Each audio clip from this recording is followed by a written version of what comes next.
Hey, everybody, welcome back to another episode of All Things MSP Live. Tonight, we have a special episode where we're going to be talking about some of the things that vendors do right and probably some of the things that they do wrong as well. And, while I'm getting things ready here on the back end over the next couple of minutes, if you could go ahead and just watch some of these ads from our sponsors and take a listen to a little note from Justin, who's the host of the All Things MSP podcast, and his ACES conference, which is coming up this year. It's going to be an interesting conference this year. A lot of great speakers coming.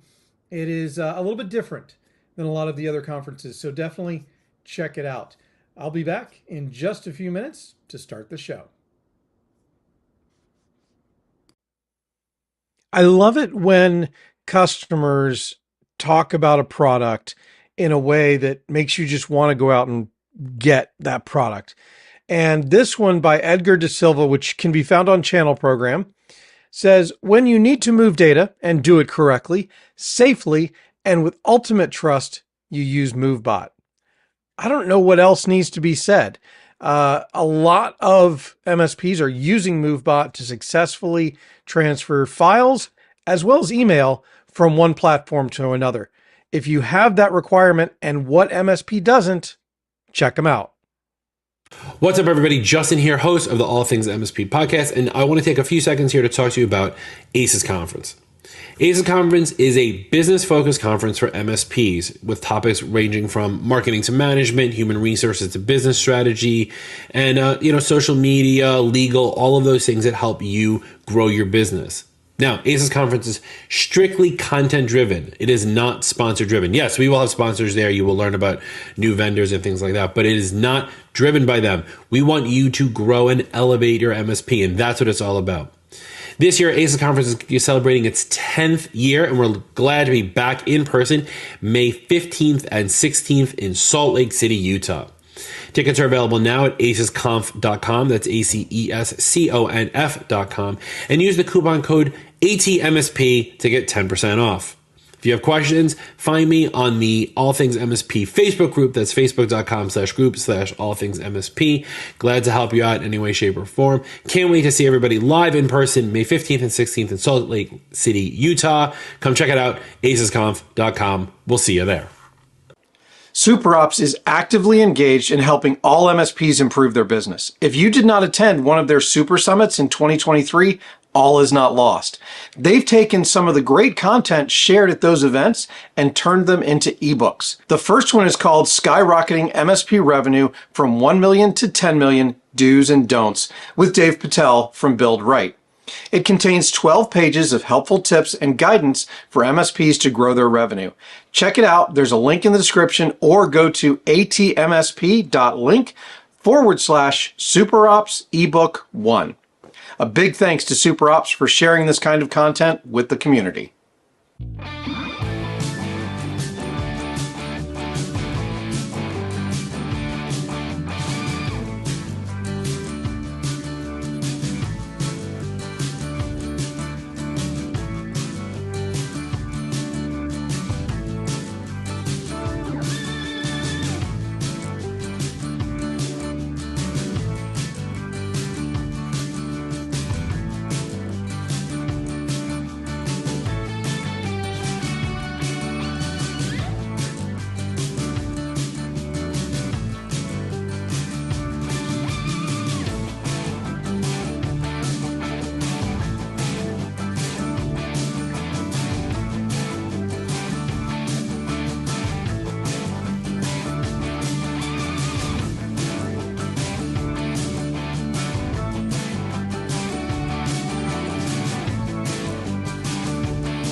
Hey, everybody, welcome back to another All Things MSP Live. Lots of people already in the chat. Tom, thank you very much for being here.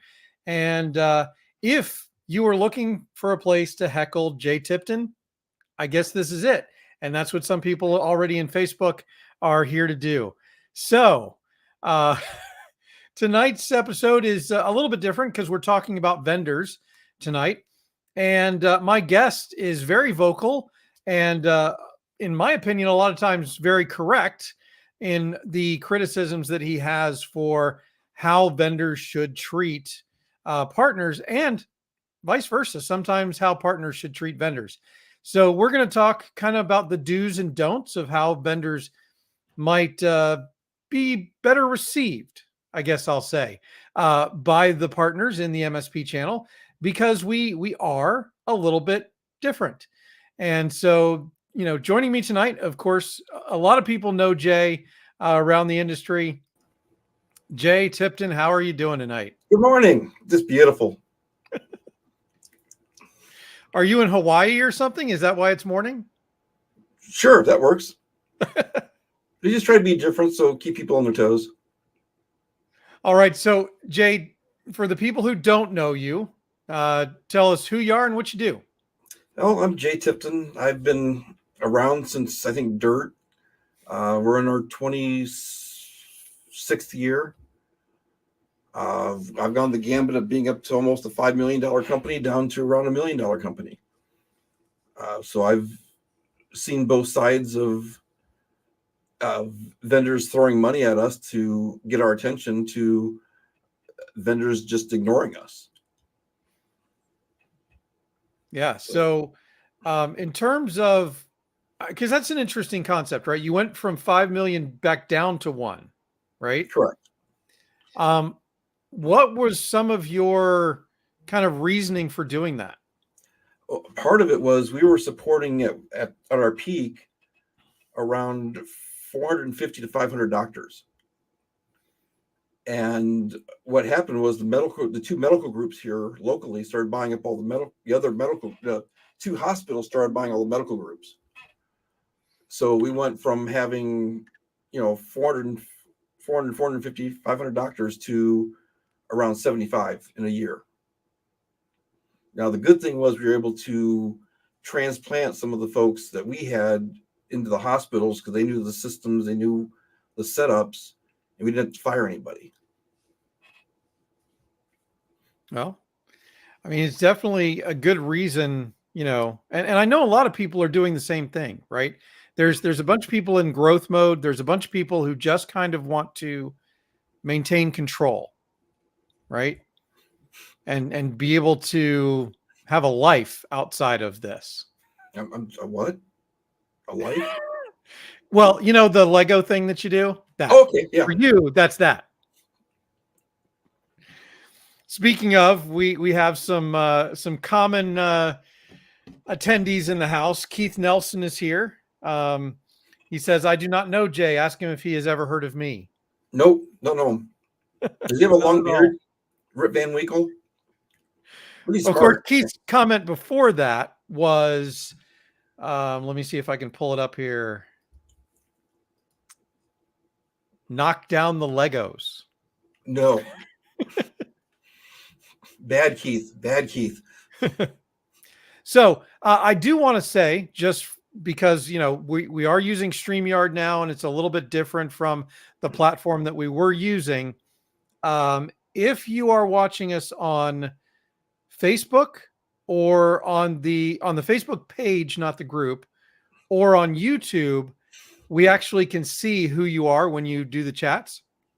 I actually had to open up Facebook to see that Keith was Keith. I kind of guessed that it was him, but anyway, but if you're on the Facebook group or you're on LinkedIn, you can still chat to us, but I can't chat to you. So just keep that in mind. If you want to let us know who you are, you might want to join either the Facebook page or the YouTube live stream. Anyway, we've got Chuck Simzak in the house. Always nice to see Chuck. So no, it's not. He takes my money. Well, let's talk about that. Because there's a lot of different things that we can talk about when we're talking about vendors and vendor behavior and, not just behavior, but some of the things that they do organizationally to just not work well with our type of partners, right? So I know this is one that you point out a lot, and that is aggressive sales tactics. And what are some of the things that you have seen recently and commented on that would fall into that category? I'll take a step back and explain something, because I get around 2,000 to 3,000 emails a day. Most of them are spam. Most of them get caught. But these folks that think I want to be on their drip campaign and get an email every 2 days asking me if I've seen their previous emails just drive me absolutely insane, and they get blocked. Okay. There's no reason to ask me if I've seen your email. If I saw it and I liked it, I would have responded. Seriously, it's Agreed. After the fifth one, it gets a little bit old. You get 5 emails within 10 days. So then when we're talking about email, because I want this to be productive for vendors. I don't want this just to be a session where I'm picking on them, right? I want this to be something that we can all get something out of. What do you think the right cadence is from a vendor? And I guess I should back that up and say, what should give them the permission's the wrong word, the trigger or the point at which they should start emailing you, and then what is the cadence for reaching out to you? If they, like you said, make it productive, the drip campaigns for me don't work. If they want to send a monthly email saying this is what's new, this is what's going on, this is our promotions, things like that, I have no problem with it. It's the constant emails. After a while, it feels like all they're doing is emailing me and demanding a response. Okay. I've had some of the emails come across saying, you need to respond to this. It's like, no, I don't. Yeah, the overly aggressive tone. Yeah. Yeah. They have to understand that I'm not here to answer their emails, to answer their phone calls. I'm, doing books, doing service, doing, software maintenance, doing design works for networks, doing updates for our own internal stuff. And there's only so many hours in the day, and I've tried to get somebody to put more hours in the day, and they just won't do it for me. Yeah. The one thing we can't do, right? And your experience is not unique, because the common way this works out is that most MSP owners are owner operators at some level. Even if they're not in the day-to-day tech, they're in the day-to-day sales or the marketing or something else that pulls their attention from having the time to answer the emails and the phone calls. Right. So if there's a vendor that you do business with or you don't do business with, and they're sending you an email a month, that's okay. Yeah. To kind of keep you updated. Yeah. An update. That's fine. It's when they get aggressive, and there's some of them that, I've gone to trade shows, and I've had phone calls when I'm still at the trade show saying, you stopped by our booth. So that's a big one for me. Calling, because obviously the leads go in and they just start calling back at the home office. They start calling right away. Right.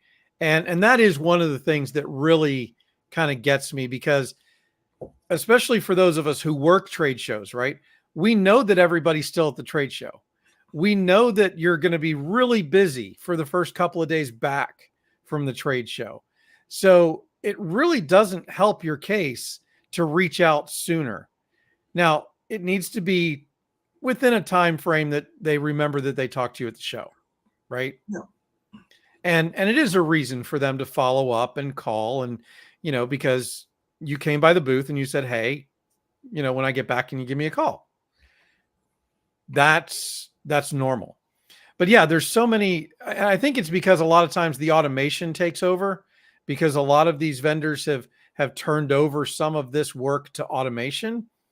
And that's why a lot of times the email frequency gets a little bit too high, especially I think when you have more than one department creating emails, and then they don't have some kind of filter to say, okay, don't send more than one email in a week or in 5 days or whatever they put on it. They don't have that kind of gate mechanism on it. What they also should do, though, is when they're giving away a prize and they're collecting those business cards, not all of us want a phone call. I've stopped putting my card in the bins just because it saves me, it cuts down my phone calls by probably 50, 60%. Yeah. And I'm not there for the prize. I'm there to learn in the network. Yeah. I mean, I will say that from the vendor side, right? That's why we're giving away a prize. We're giving away a prize in exchange for your contact information to be able to reach out. And I fully get that. I don't have a problem with it if I talk to them and want a call back. I'd almost like to see them take what they collect in those fish bowls and make it a possible prospect. And for people that have actually stopped and talked to them and want to call back, they put it in a different tub, start to call back within, 2 or 3 days after the Monday we get back. Right. And that's just to cut down their time of having somebody wasted calling me that I had no interest in their software. I didn't even bother to put a card in. They got the name and number from the event. Yep. So Keith obviously has opinions on the phone calling aspect of it. One of his comments says, "I hate the terrorist calling, call, hang up sometimes every morning at 6 a.m. and never leave a message. One said to me, 'I've been trying to call you.' And I said, 'Stop.'" And hopefully they did. Like, that's the way it's supposed to work. But, he also said, where is it? By the way, the assumption that I know every product we use in all my contracts is ridiculous. I have people that do that. I design solutions. So, right. I mean, he's not always the right person to be calling about those things either. So it's just, and this one I think was very pointed, because also vendors, because they don't often realize that his company Vistem is not his life, that his life is his kids, his community efforts, and his granddaughter, etc. And that goes for all of us, right? Yep. A lot of times the phone number that we have, even if we have an office phone number, frequently it forwards to our cell phone. And so if you're calling us and bothering us at 9:00 at night, it's not going to make us happy. It pretty much puts you at the bottom of the list. Yeah. So I think there's a science and some just kind of psychology to how often vendors should reach out. Yep. And of course, that's something that they should consider. And I know that there's software out there that will keep the marketing emails from being too frequent. And that Keith has posted something that's very true. Know something about my business. Don't just call up and say, "Yeah, I read your business on the web, and we'd be a great fit to help." Whatever. It's like, so what do we do? And they can't tell me. Right. Well, and that's just poor salesmanship, in my opinion. If you have a salesperson who isn't actually prepared and they go through all the effort of making a call, they better darn well be prepared to actually have a real conversation. And be able to differentiate their company from everybody else. Right. And I caught some of them on it. They couldn't say why their company was better. Yep. And then the other piece to that is they should know enough to have a conversation with you to be able to figure out in, some discovery questions, whether or not it's a good fit. And if it's not a good fit, not to waste your time or theirs.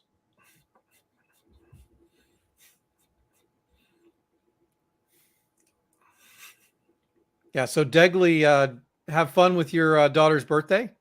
They're going out. So he's going to finish watching the show on the recording. So, and that is perfectly all right.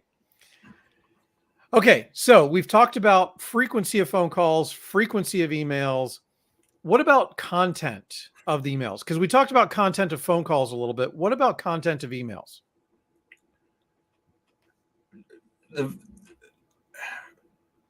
Make it. I don't do speeds and feeds very well. Mm-hmm. You know, if you got something new that's different, by all means, let me know about it. If you're just going to tell me that, we can process 42 petabytes in 22 seconds, petabytes of what? It's like, this doesn't mean anything. Right. So, and it's understand that we're small business. I'm not going for enterprise. Right. I have no desire to get into the enterprise side of it business because everybody wants that business. Yep. I'm very happy with a 5-person shop or 6-person shop. And, we go in, we smoke and joke and have a good time. And as long as everything's running, things are good. Yeah. And I'm going to go out of the box here a little bit and talk about this because this is something that is kind of near and dear to me. And that is the fact that a lot of vendors, especially when they get larger or into that private equity phase, right? They're looking for larger deals. And that's just not the customer that your average MSP serves. Yep. Right. And they don't look at the power of scale. And it's difficult for some vendors. I get that because you have to be able to do almost exponentially more transactions to make the same amount of revenue. The difference is a lot of those transactions can be self-serve because I know when I was an MSP, I would rather just be able to go onto a website, buy some licenses, do the deployment myself, and then just move on. I don't want to deal with a salesperson. Yep. Or if I can't sit down and figure out your software without going through all the documents, it's not the right software for me. Right. I've been around long enough that it shouldn't take a rocket scientist and a PhD person to come in to deploy the software. Why sit here and watch? Yeah. And the weird thing about this to me is that while enterprise organizations are tending to shrink, it's the small to medium-sized business economy that is the one that is growing the most rapidly. Yep. It's just that we're not the dollar amount that they want. Right. And that they don't know how to approach us. They don't understand what we do. It's not the dollar amount they want per transaction, but it's way more transactions, which actually adds up to more revenue. So anyway, I know that was a tangent to the original conversation, but it's one that I've been thinking about a lot lately. Actually. But it's true because they don't know how to deal with us. It's part of this whole package that they look at us as a dollar figure, and we're not at that dollar figure they want. So why should we bother? Right. Well, you take 500 of us or 1,000 of us, and we're loyal. We don't go jumping vendors every 2 weeks. And they just don't get it. Yeah. And I also think that this kind of goes back to maybe the VAR world a little bit, right? Because the VAR world, they were selling something different to every single customer. In the managed services space, we're trying to keep things as standardized as possible while still providing them with a good solution, the right solution. And so a lot of times we're looking for one solution across a lot of small clients instead of selling a different solution to every larger client. Yeah, it's a concept they don't grasp.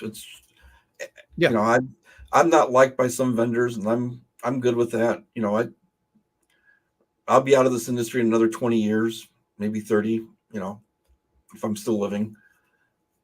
I'll be 60 in a couple of years. So, but they don't, I try to be constructive sometimes, and I don't always come across that way because I'm a smart ass. I'm good with that. I'll admit to it. Yeah, but I think, if they took the time to build the relationship with you, they would understand where you're coming from and take it in the spirit that it's intended. Yeah, I don't always try to be nasty to them. They just sometimes don't want to listen, and oh, well, he's just being an ass. And it's like, no, just ask a few people. Stop listening to your salespeople. They're going to tell you what you want to hear, Right. and ask the people who's going to be brutally honest with you. So let me ask you a couple of more questions along these lines. What about the vendors that don't have transparent pricing? It's getting more and more that way, and it makes me want to do less and less business with them. Just post the price. I understand if somebody's going to go and buy 10,000 licenses compared to me wanting to buy 100, there's going to be different pricing. I get that. Give us the base price. If you're going to charge me $50 a widget, and somebody who's buying 100,000 of them is going to pay $45 or $40 a widget, if I want that price, I need to sell more. Yeah, and I guess I should ask it in this way: if you're evaluating, say, 3 or 4 new vendors for a solution, and 2 of those vendors have pricing and 2 of the vendors don't, are you more likely to go to the 2 vendors that have pricing on their website? Yeah. So I know what I'm looking at. I'm not going to waste somebody's time. And, here I go being respectful of somebody else's time. Of a sales rep that their widget's out of my price range. If they're wanting $100 for their widget, and I can go over here for $25 and it works the same way, why would I waste their time? Even if they're willing to negotiate down, I'm still going to have to waste a bunch of time doing it and their time. It's not worth it. I agree. And I think it is the way we are wired now to be able to do our own research online and not have to ask somebody for pricing. Well, pricing is sort of becoming hidden. Go back, I don't like the MSP term because I think it's used too much, just like cloud computing is overused. Cloud computing is just somebody else's computer. That's all it is. MSP, I was selling in the late 90s, early 2000s, a copy of PC Anywhere with every machine and popping a hole in the firewall and doing most of our stuff remote. So it's not a new concept to us. Right. Now the software's gotten better. I no longer have to go into each machine and tell it to update and hope to God that their DSL will hold up so my connection will stay. But the concept hasn't changed. Yeah. It's just that the software's gotten better. That is one way you can age people in this business, right? Is if they've actually, if they were doing managed services by going from chair to chair to do virus updates and patch management. Well, even then the virus update wasn't, we didn't have all the attack vectors we do now. Right. Yep. You never dreamed that your firewall would become an access point for them to get into your network. I was using Linux boxes at the time. So I had a Linux box, or even here we go, a NetWare server. Yep. And I picked up a number of clients that way. Yep. I had a couple of construction company clients that were on Novell NetWare for a long time. So, it's the attack vectors have changed. The whole industry has changed, and it's more complicated, and the vendors don't help by hiding stuff. Yeah. I'd want people to know what my stuff does. I want them to know how much it is. It's not a secret. So let's talk, because this kind of goes along with pricing, contract terms. Yeah. Mm-hmm. Yeah. What are your opinions on contract terms? They suck, to be blunt. I'm now to the point to where when I'm talking about a contract, I will not do a 3-year. I'm also demanding that if they get bought out by a venture capital company, I have a 60-day out, no matter where I'm at in the contract.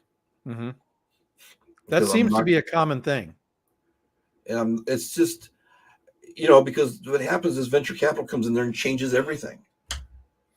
What happens is a bunch of management and people quit. You no longer have the same service level you had. And I just don't need it. Yeah. I don't want it. I'm a very relationship-based person. When I get my sales rep changed every 5 weeks, it doesn't sit well. Yeah. And, my personal opinion on that, because my vendor side of the channel experience started with GFI Max Logic Now, which was always month to month, right? And that's why it got adopted so quickly, especially by smaller MSPs, and actually ended up having the largest market share of all the RMM vendors. I mean, it was crazy that this little company with little customers, but that's the power of those types of concepts.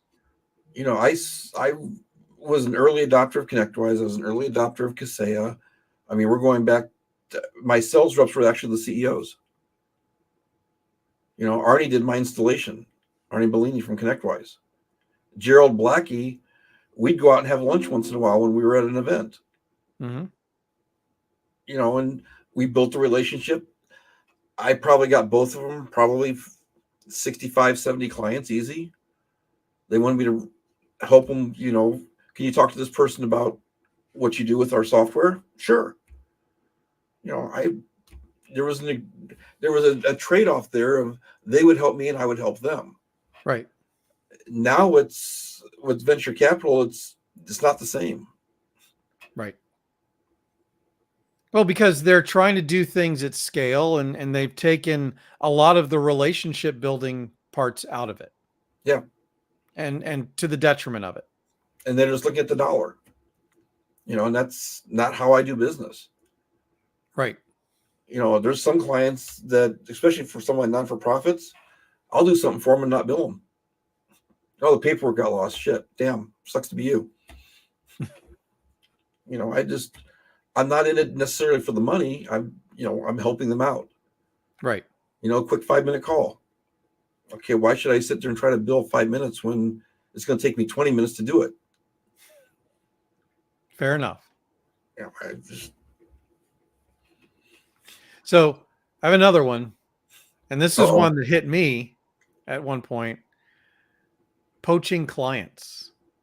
So a vendor poaching clients from an MSP. Has it ever happened to you? Years ago. I dropped them. Yep. I've had Dell do that. I've had, sorry. That's okay, because I was going to say that name too. So I've had a few of them, and some of them were quite large, and I just won't use them. I don't have the time. I work for my clients. Just because you think you can come in behind me and give them a lower price, you still think I'm going to sell your product? Nah. Right. Okay, so pretty much agreed that they shouldn't be poaching clients. And by the way, Dell was famous for that back in the day.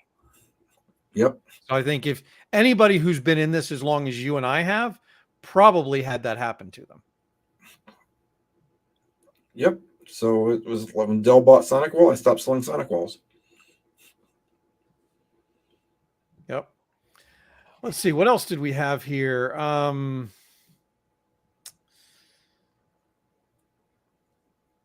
Lack of communication and responsiveness. So this goes back, it's kind of the reverse of what we talked about when we were talking about marketing emails and sales communications.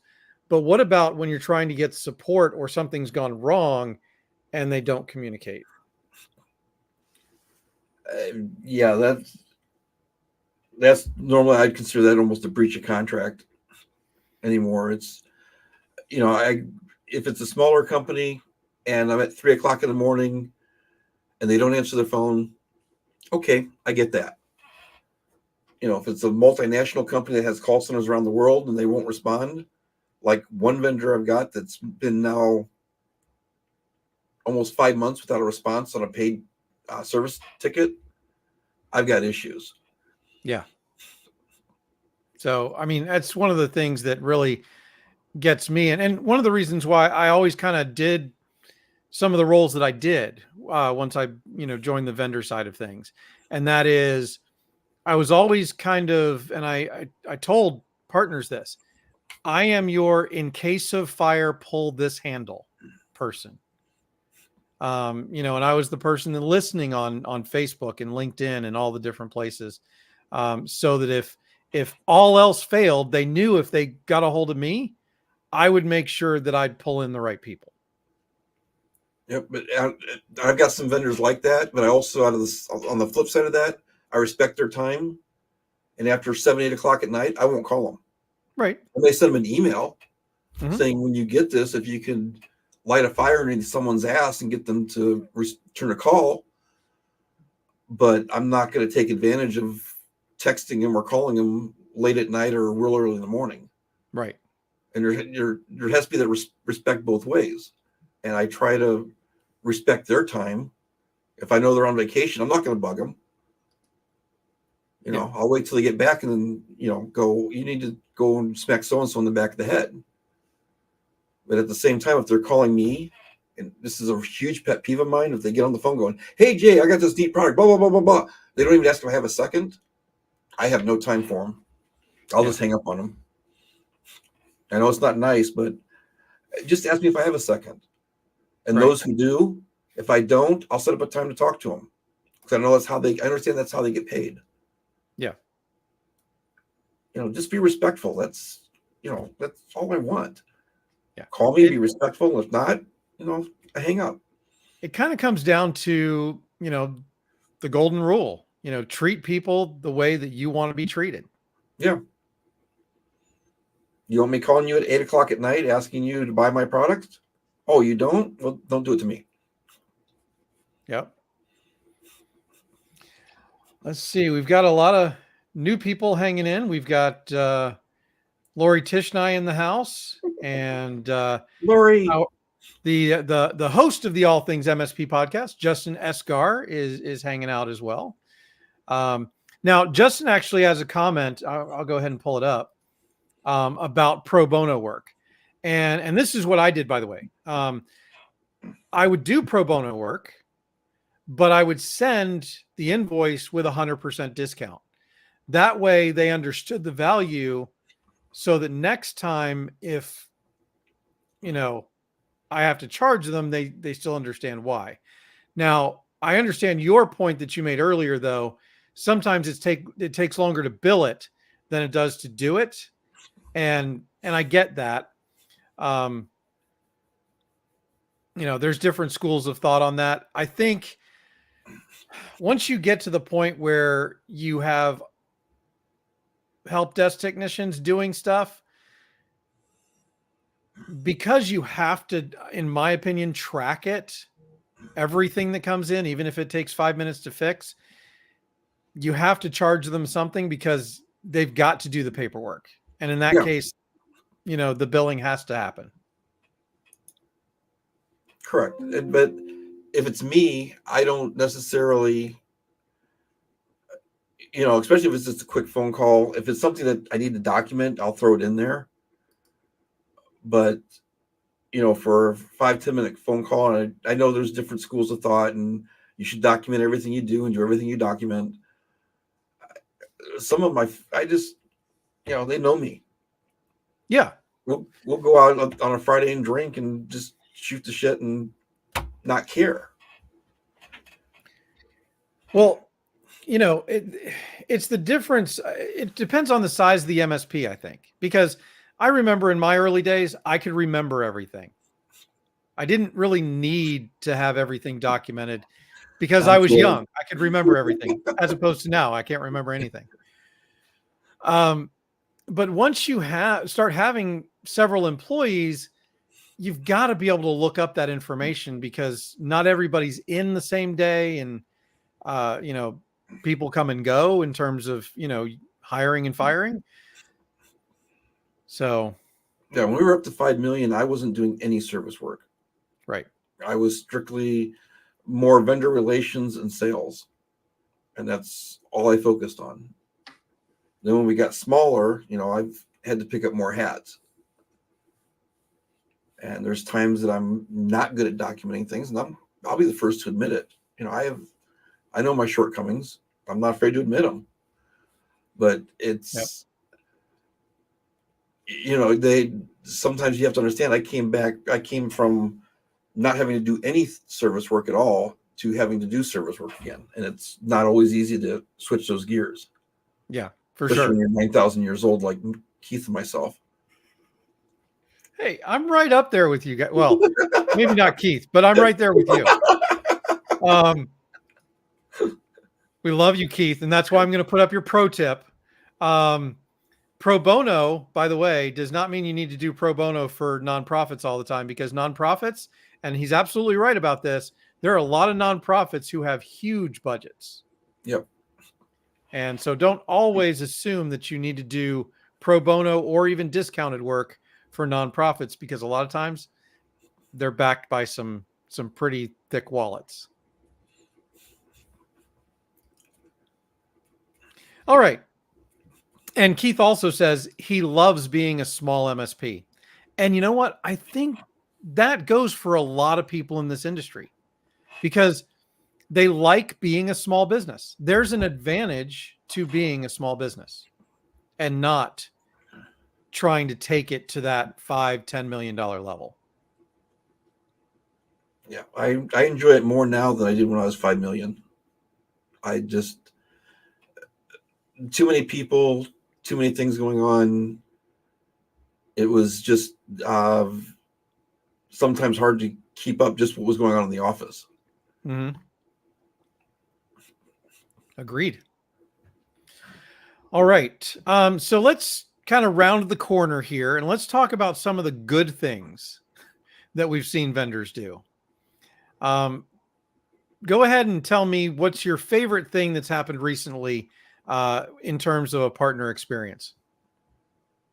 I've had a couple of them reach out and go, we haven't heard from you in a while. What's going on? Are you okay? That's the relationship side of it. They know that if I'm having an issue, I'll say something. But some of them really care. Mm-hmm. What do you need? What can we do to help you? Back in 2001, when I got hit with the Kaseya attack, I had some vendors say, "Here's 1,000 licenses. Don't worry about it. Here's this. Don't worry about it. Let's do this to help your clients get back up." It's just, some of these guys I've known for years. Right. Some of them I still talk to this day, but they've gone out of their way to reach out once in a while to say, "How's it going? Are you okay?" I'm talking some people that are quite busy. Mm-hmm. Can I name names or not? For good things, we can name names. Yes. Okay. Scott Barlow from Sophos, Karen from Sophos. I'm probably going to forget some people. Rob Ray reached out. I had some guys I haven't talked to in years. MJ, if it wasn't for him, I probably would have been suicidal during that time. So even though he's with CompTIA, it's, it's still those friendships. Mm-hmm. That they'll reach out if they don't hear from me and just, "Are you okay? Yep. What do you need? When's the next event you're going to be at? When can we see you?" Yeah, and that's it. Almost goes beyond just the relationship piece. There is such a sense of community in this industry, in this part of the industry, that I think makes it truly unique. And some vendors don't know how to get into that space. Right. I tell them, instead of having your salespeople at the events go to bed at 7, stick around with us. Mm-hmm. Sit down in the bar. Yep. Buy, you may get a $500 bar tab. I've seen some of Rob's bar tabs. I don't think I could afford them. but that pays off in Yeah. the long run. I mean, I've never had a Rob Ray size bar tab, but I've had some pretty hefty ones before. Yeah, back when we were selling a lot, we were taking out to dinner, and I won't mention the company just because out of respect. But there was 7 of us, and the dinner tab alone was $4,200. Mm-hmm. And to this day, if one of them would call me and say, "I need help with this," okay, which plane do I need to jump on? Mm-hmm. It wouldn't be a second thought. But we grew that friendship. We grew the relationship to where a couple of them I followed from when they've gone to one company to another. And I'm not going to say the product was better or anything else. It was like I knew that if I had an issue with the product, I could call them and get something done. Right. I'd much rather have that and maybe spend more and get a little bit less than to have somebody that's just a robocaller calling me and trying to get business and then suddenly disappears. Those things add value. Yeah. Talk to us, ask our opinions and listen. If we say something you don't like, maybe it's because it might be true. I'm not saying I'm always correct. I'll be the first to admit I make mistakes. I'm helping my daughter's high school robotics. I keep telling them, double check what I do. Don't trust it. I make mistakes. I am human. Mm-hmm. Everybody does. But I'm lucky enough that where I'm at in my level that I catch most of my own mistakes and people don't see them. Now, the ones they do catch, I'll sometimes kick myself in the butt for doing them. But, they just need to get in the trenches with us. They don't get what we do. And being there in the bars after hours or at an event outside, just sitting around smoking a cigar, they get to understand and learn what we do and understand us as people. Yeah. And I think, you've seen the companies that really focus on that, right? And focus on the community aspect. I mean, we'll talk about him because it was his birthday yesterday. But Rob Ray, he built an amazing community at Datto, and that continues to follow him everywhere he goes. And it's just good business to me. He has a legion of people that if he said, "I need help to move this building 42 inches, they would do it. I would do it. But it's only because he would do the exact same thing. Yes. Yeah. If I called him up and said, "I need this for an event," or "I need, this widget. Can I get one tomorrow for a client that's down?" He'd do everything in his power to get it done. Mm-hmm. I've seen him do it for other people. he just gets us. He understands what we're doing in the trenches. Right. Yep. For sure. Now Keith is flexing here a little bit because he's saying, I've also been known to give away 100 cigars at a single event, which I happen to know is absolutely true. But it is like, it's not just what the vendors can pay for the partners. The partners very often reciprocate back. Yeah. And so it's a two-way street. I'll give you a little story. Back in the 2004, 2005 timeframe, we did a big dog and pony show for a group of doctors here in Fort Wayne. Got a hold of IBM, had them ship us a rack with servers, set it all up. The company installed their medical software on it, did like 7 or 8 presentations. And then when we went to get it sent back to them, IBM was like, "Well, no, you have to pay to ship it." I'm like, "Well, that wasn't part of the agreement." So I ended up paying, it was like $450, $500 to ship the stuff back. I bumped into Frank Vitigliano at an event. I go, "Frank, I've got an issue that I need to try to get, at least understand what was going on." I said, I had to ship back product for Dog and Pony Show.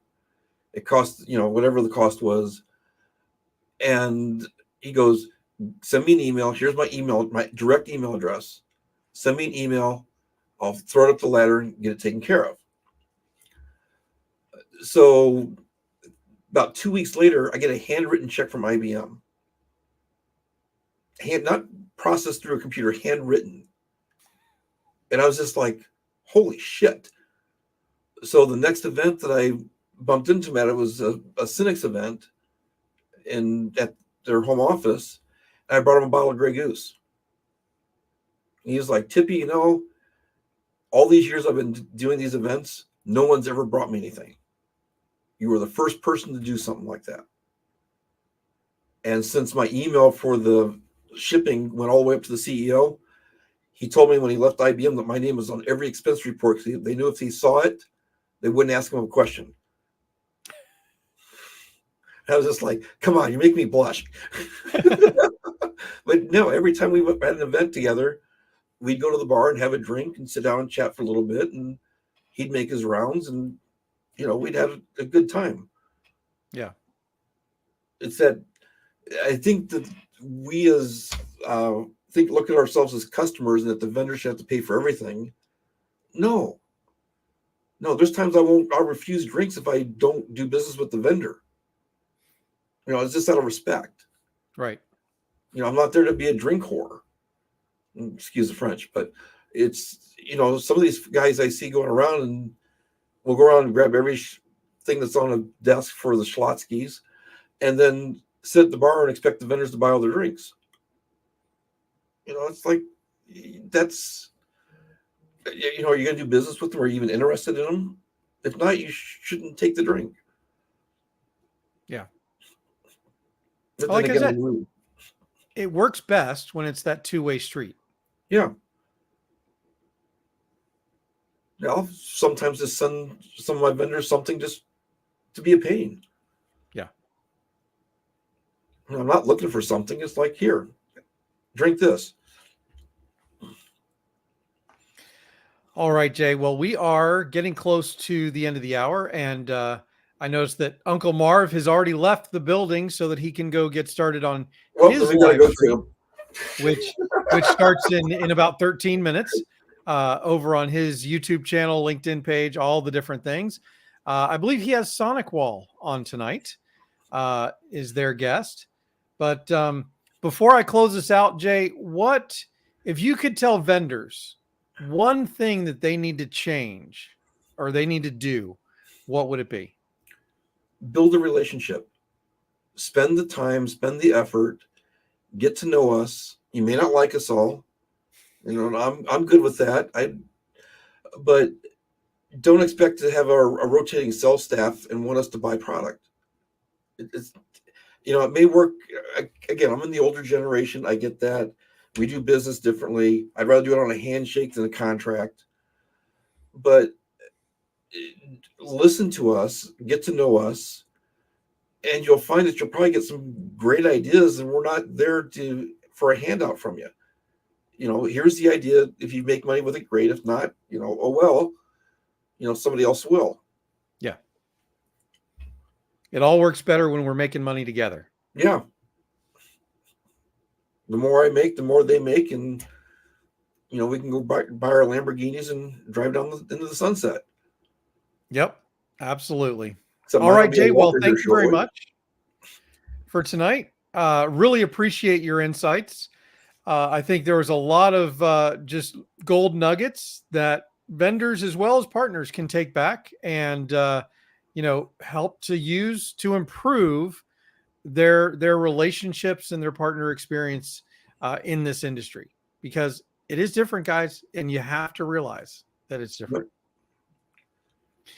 All right. Well, I'm going to go ahead and put you back in the green room, and then I will be back in just a minute. Okay.